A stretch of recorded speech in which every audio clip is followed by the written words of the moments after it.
Hello, I am Shivi Saxena, TGT from Gyandeep senior secondary public school. Students, आज हम अपना नया चैप्टर स्टार्ट कर रहे हैं, हिस्ट्री का chapter number 6 and this is the last chapter of this portion.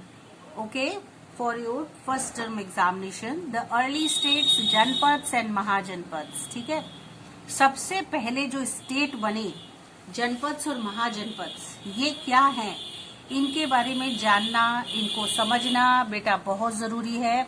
आप सारे चैप्टर से रिलेटेड करते हो तो फर्स्ट चैप्टर में हम लोगों ने देखा था, स्टूडेंट्स याद करिए, सबसे पहले चैप्टर में हमने देखा कि व्हेन, वेयर एंड हाउ, हम कहाँ से आए, कब आए, क्यों आए, हम कौन थे, क्या था सब कुछ, है ना। हमारी लाइफ कहाँ से स्टार्ट होती है, सबसे पहले हम किस तरीके के लोग थे। तो बेटा सबसे पहले हमने स्टार्टिंग अपनी अर्ली मैन से की थी, उसके बाद सेकंड चैप्टर पर हम आए थे। तो सेकंड चैप्टर में आपने देखा था कि अर्ली ह्यूमंस जो था वो हंटर्स एंड गैदरर्स हुआ करता था। वो किस तरीके से हंटिंग करता था, कैसे वो एक साथ ग्रुप में झुंड बना करके चला करते थे।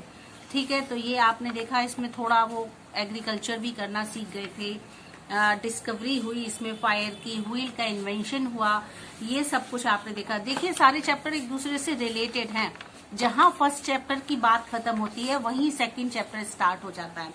थर्ड चैप्टर में और आगे डेवलपमेंट्स हुए तो फार्मर एंड हर्डर्स का रूप ले लिया अर्ली मैन ने। ठीक है, इसके बाद फोर्थ चैप्टर में बात करेंगे हम अपने सेटलमेंट की, अपने सिटीज की। तो सबसे पहले and then the first cities, सबसे पहले सिटीज कैसे डेवलप हुए उसको देखा हम लोगों ने। इंडस वैली सिविलाइजेशन को देखा, डिफरेंट सिविलाइजेशन के बारे में जानकारी ली, क्या क्या इंपॉर्टेंट पॉइंट्स थे ये देखा, समझा। ठीक है, इसके बाद फिफ्थ चैप्टर पर आए थे तो डिफरेंट वेज ऑफ लाइफ, अलग अलग तरीके की लाइफ कौन कौन सी होती है, ये आपने इसमें वैदिक पीरियड को लेकर के, कैलकोलिथिक सेटलमेंट को लेकर के आपने बहुत सारी बातें समझी थी, जानी थी। ठीक है, अब हम आ गए हैं अपने चैप्टर नंबर 6 पर। तो जब हमने वैदिक पीरियड को देख लिया, कैलकोलिथिक टाइम पीरियड को देखा, तो फिर अब स्टेट्स भी तो बनना चाहिए, है ना। तो अर्ली स्टेट्स, जो सबसे पहला स्टेट था वो क्या बना था, वो जनपद और महाजनपद को लेकर के बात की जा रही है आपकी इस चैप्टर में। बच्चों ध्यान से समझेंगे, इसकी एक्सप्लेनेशन को ध्यान से समझते हुए हम लोग आगे बढ़ेंगे। तो देखते चलिए आप इसमें क्या बताया जा रहा है। By 600 BCE, Aryans had spread out over the Indo-Gangetic plains। जो आर्यंस थे ना बच्चों, ये तो मैं आपको पहले भी बता चुकी हूँ इससे प्रीवियस वाले चैप्टर में, कि आर्यंस जो थे वो हमारे यहाँ 600 BCE में पूरे इंडो गैंगेटिक प्लेन एरिया में चारों ओर फैल चुके थे अच्छे से, है ना। और इनकी जो पॉपुलेशन थी, जो लोकल पॉपुलेशन थी, वो भी काफी बढ़ चुकी थी और ये लोग बहुत सारे लोग एकत्रित होकर के रहते थे। उसके बाद कुछ ये ऐसा हुआ कि इन्होंने अपने आप को चारों ओर फैला दिया। Aryans observe several local words into their language. Aryans ने बहुत सारी ऑब्जर्व की लोकल वर्ड्स को, लैंग्वेज को उन्होंने ऑब्जर्व किया, जाना, और उन्होंने उनको प्रैक्टिस किया, अपनी लाइफ में सीखा, प्लॉइंग करना सीखा, और original inhabitant of the land, जमीन को उन्होंने प्लाव करना सीखा। और कुछ समय के बाद में आर्यंस जो थे, रिलीजियस प्रैक्टिसेस भी उनको आ चुका था, वो रिलीजियस रूप में भी अपने आप को उन्होंने ढाल लिया था, कल्चरल तरीके से भी वो अपने आप को समझने लगे थे कि कल्चर जो हमारा है वो क्या है, अपनी सभ्यता को भी वो जानने लगे थे, रिलीजियस हो चुके थे वो लोग, धार्मिक रूप से भी वो अपने आप को सामने लेकर आए। In the course of time, this intermixing gave rise to the first post-Indus states and kingdoms। इस तरीके से बच्चों जब बहुत सारी चीजें मिक्स होने लगी तो उन्होंने हमें दिया एक ऐसा समय जिसमें कि इंडस स्टेट्स बना, किंगडम बना। अभी तक हमने इंडस वैली सिविलाइजेशन को देखा था, लेकिन अब स्टेट को भी देखेंगे हम लोग, किंगडम को भी देखेंगे कि उन्होंने फिर राज्य बनाना शुरू किया। राज्य वंश को उन्होंने चलाया आर्यंस ने। और ये जो पीरियड था ये इंडो गैंगेटिक प्लेन एरिया से वहां से पूरे एरिया में फैला हुआ था। इसको लेटर वैदिक पीरियड भी कहा जाता है। लेटर वैदिक पीरियड, जहां आपने वेदों की बात चैप्टर नंबर 5 में की थी, वहीं उसी की बात हो रही है कि इसको लेटर वैदिक पीरियड भी कहा जाता है, क्योंकि उसके बाद से ही हमारा ये चैप्टर यहाँ पर स्टार्ट हो गया।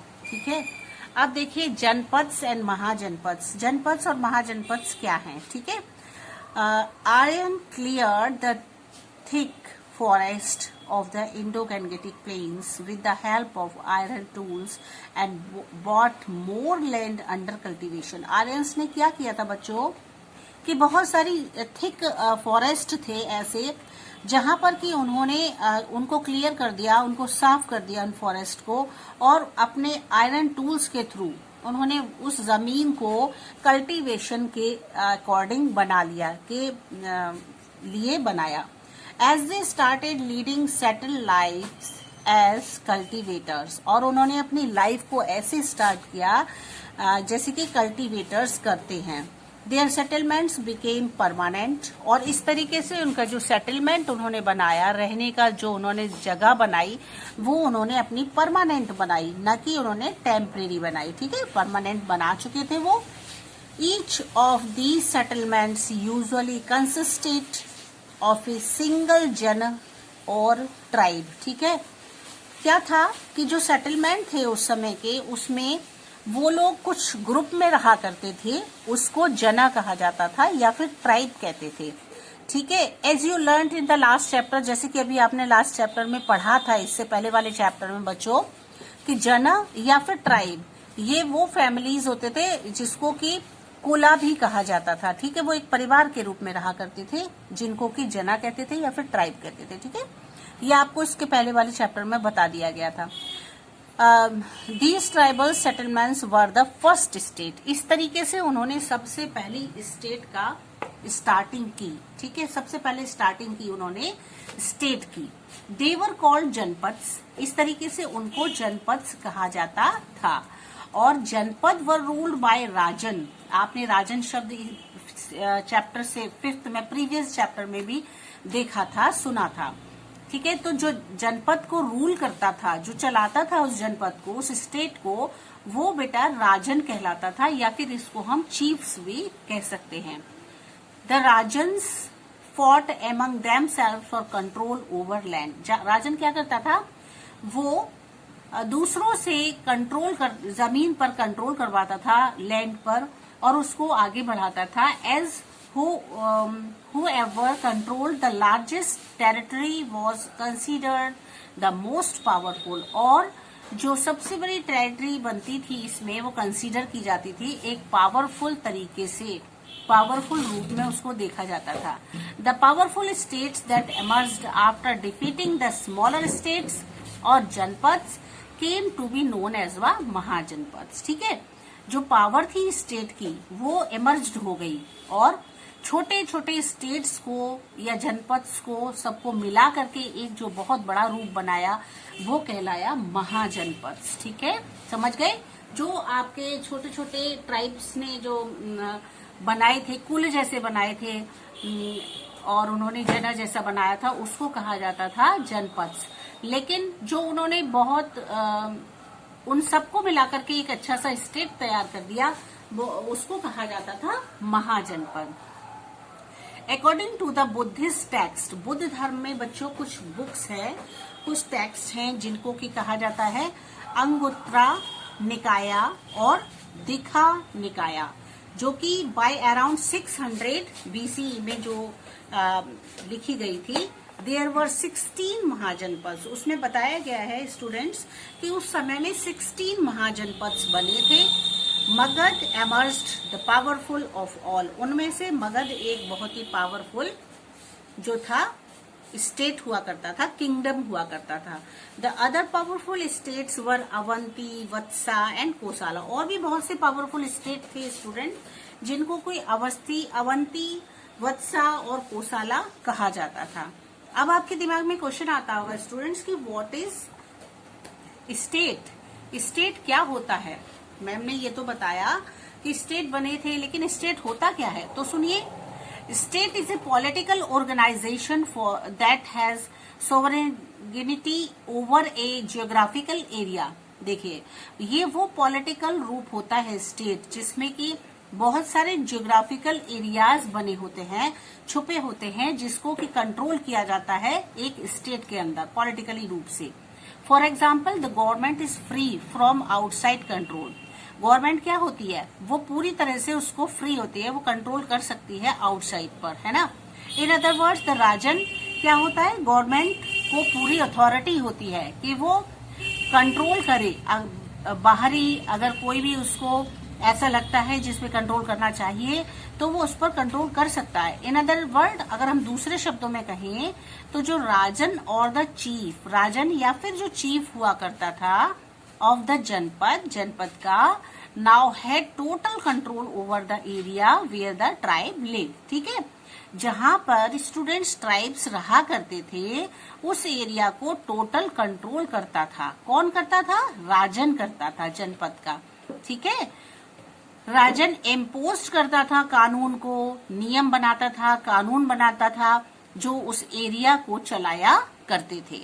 और people which the people of the state had to obey, और जो लोग वहां के हुआ करते थे उन सबको उसको ओबे करना पड़ता था। मतलब ओबे मतलब उनका कहना, आज्ञा माननी पड़ती थी। The earliest forms of the state usually came up wherever and whenever agriculture came up. फिर जैसे ही स्टेट में उन्होंने एग्रीकल्चर को भी जोड़ लिया और उससे क्या हुआ? डेवलपमेंट और अच्छा होने लगा।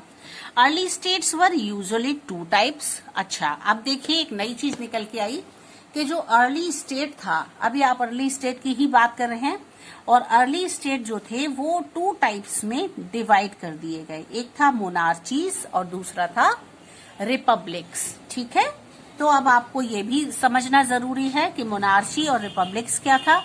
तो आप जब पढ़ोगे तो बहुत जल्दी आपको समझ में आ जाएगा। अभी आपने देखा था ना कि 16 महाजनपद जो थे कंसर्न हुए थे एक गैंगेटिक प्लेन्स में, है ना, और दे वर मोस्टली मोनार्चीज, और वो ज्यादातर क्या थे? वो बच्चों मोनार्चीज थे। अब मोनार्चीज आपको दिमाग में आता होगा कि ये क्या है। तो मोनार्ची वो, देखिए, जैसे हम लोग अपने देश में रहते हैं तो हमारे देश में जो गवर्नमेंट है वो गवर्नमेंट हमारी डेमोक्रेटिक गवर्नमेंट है, आप सभी को पता है ना। इसी तरीके से मोनार्चीज गवर्नमेंट भी हुआ करती है। उसमें क्या होता है कि जो किंग होता है, राजा ही उसमें राज्य करता है, सब पर शासन करता है, और आगे चल के बहुत पावरफुल तरीके से, और उसका जो सन होता है, जो उसका बेटा होता है, वही उसकी राजगद्दी पर उसके बाद बैठता है। ये हेरिडेटरी कहलाती है ना। और मोनार्ची में जो राजा होता है उसी का बेटा उसकी गद्दी पर बैठता है। ठीक है, तो वो मोनार्ची गवर्नमेंट हुआ करती थी। The king became more powerful, का जो किंग होता था वो बहुत पावर वाला होता था, और जो किंगशिप होती थी वो पास्ट फ्रॉम फादर टू सन, और ये एक हेरिडेटरी इसको कहा जाता है, हेरिडेटरी थी कि फादर से सन को ही मिलेगी। The king was considered divine, और किंग जो राजा होता था उसको कंसिडर किया जाता था डिवाइन के रूप में, मतलब देवता के रूप में। ठीक है, the king impose taxes to administer the land. King क्या करता था? इम्पोज करता था, टैक्स लेता था एडमिनिस्टर, जमीन को चलाने के लिए। और आर्मी जो होती थी उसका एक कमांड किया जाता था उसको, और उसका लॉ मेकर भी बनाया जाता था। तो आपको पता चल गया मोनार्ची गवर्नमेंट कौन सी थी। अब आपके दिमाग में क्वेश्चन आएगा कि रिपब्लिक गवर्नमेंट कौन सी है? रिपब्लिक क्या है? स्टेट। तो देखिए, the other political system that existed during the same period was that of the republics. दूसरी एक पॉलिटिकल सिस्टम था जो वो भी उस समय चारों ओर उसको भी लागू थी, वो भी चल रहा था उसी पीरियड में, वो थी republics. In A Republic the people choose और इलेक्टेड देयर रूलर्स। इसमें वही वाली बात है जो आपकी डेमोक्रेटिक कंट्री में होता है, इसमें लोग अपने पर्सन को, रूलर को चुना करते हैं। पावर ले with the people of the state, not with the rulers. जो पावर होती है वो उसके स्टेट की इंसान चुनते हैं, ना कि रूलर के द्वारा ही बनाया जाए। The republics were known also known as gana sangha, और जो रिपब्लिक्स होता है इसको दूसरे नाम से भी जानते हैं, जिसको कि गणा संघा भी कहा जाता है। These republics were located in the less fertile tracts of land, और ये जो रिपब्लिक्स होते हैं ये लोकेट होते हैं जो फर्टाइल एरिया नहीं होता, उस ट्रैक्स पर, जमीन के ट्रैक्स पर वो चलते, उस पर उनका, वहां पर उनके लिए लोकेट होते हैं वो। They were mostly concerned at they were mostly concentrated at, for example, वो ज्यादातर किस चीज, कंसंट्रेटेड मतलब किसी चीज पर अपना ध्यान केंद्रित करना, तो वो ज्यादातर अपना ध्यान केंद्रित करते थे। For example the foot hills of the Himalayas, जो हिमालयस के फुट हिल्स होते हैं, north western India and in Punjab, जो कि हमारे नॉर्थ वेस्ट में इंडिया में, जहां पर पंजाब में बने हुए हैं, उन पर वो ज्यादातर कंसंट्रेट करते थे। ठीक है, तो आज के लिए स्टूडेंट्स आपका ये काफी है, आप इसे रिपीट करके समझ लीजिएगा, जान लीजिएगा, और फिर बाकी आपको नेक्स्ट वीडियो में देंगे बच्चों। इसको आप रिपीट करके देखिएगा कि आपने क्या पढ़ा और क्या समझ में आपको आया। Okay students, now bye bye.